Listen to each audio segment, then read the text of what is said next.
কড়াই তেল দেওয়া হয়েছে, মাংস রান্না হবে, ভেড়া মাংস। সেই জন্য একটা তেল ঢেলে দিয়েছি, 100 গ্রামের মতন তেল ঢেলে দিয়েছি। এরপরে একটু তেলটা গরম হলে পেঁয়াজটা দেবো। তেলটা গরম হয়ে গেছে, ধোঁয়া উঠছে, পেঁয়াজটা দিয়ে দিই।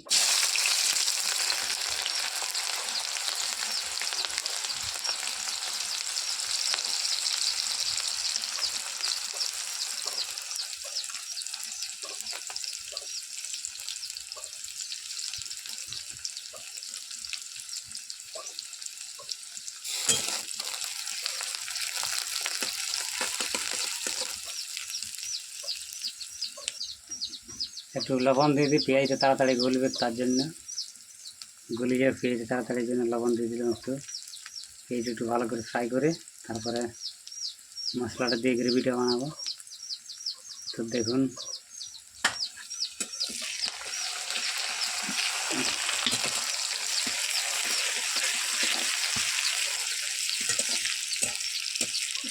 প্রায় হয়ে এলো। আর একটু পরেই মশলাটা দেবো গ্রেভিটা বানানোর জন্য, পেঁয়াজ রসুন আদা পেস্ট। পেঁয়াজটা প্রায় হয়ে গেছে, মশলার গ্রেভি মশলাটা দিবি, মশলাটা জল করে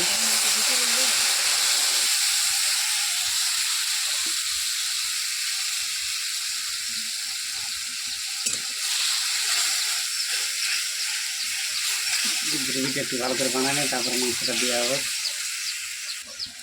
গ্রেভিটা এবারে আদা রসুনের পেস্ট একটু দিয়ে একটু ভালো করে গ্রেভিটা বানাইলে, এই যে বাটিতে ছিল এক বাটি,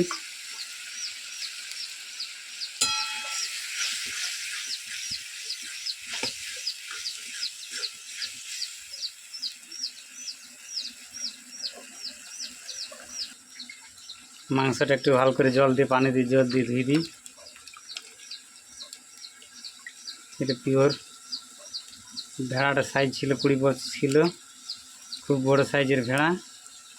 একটু মাংসটা ধুয়ে পরে গ্রেভিটাতে দিয়ে দেবো। মাংস ধোয়া হয়ে গেছে, আমাদের মাংসটা ধোয়া হয়ে গেছে। এবারে দিয়ে দিই মাংসটা।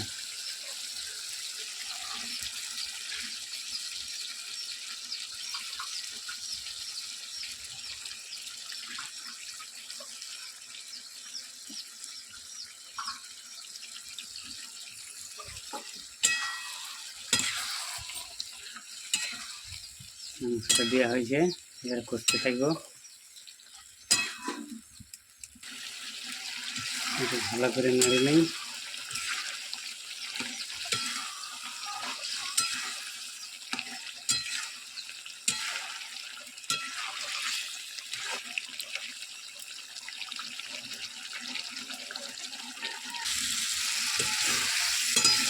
দারুণ কষা মাংসটা খুব সুন্দর দেখাচ্ছে। এখন 500 গ্রামের মতন মাংসটাকে 500 থেকে 750 হোক।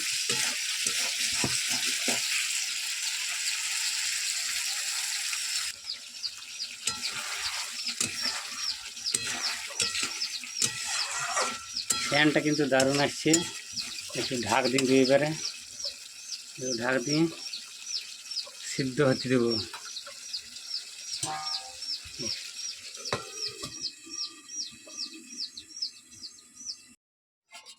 মাংস রেডি হয়ে গেছে, এই যে একদম খুব সুন্দর সিদ্ধ হয়েছে।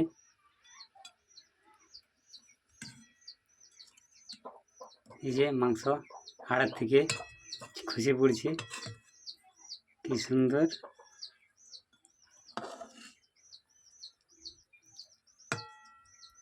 এবার এই হাড়ের থেকে ছাড়ি পড়ছে, দেখছেন এই যে কাঁটাটা,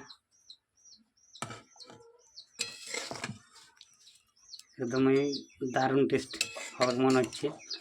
ঠিক আছে, কীরকম স্বাদ হবে, টেস্ট হবে, রান্নাটা কেমন হলো জানাচ্ছি একটু পরেই। তো চলুন যাওয়া যাক, এবারে খাওয়া শুরু হবে। রান্না সব রেডি, এবারে খাইতে হবে, খাবার খাবো। তো এই যে মাংস চর্বিটা একটু বেশি করে নিয়েছি, আর আছে কুমড়োর ঝাল, শাক ভাজা আর কুঁদরি ভাজা। এটা হলুদ দেওয়া হয়নি, সাদা কুঁদরি। তো খাওয়া যাক।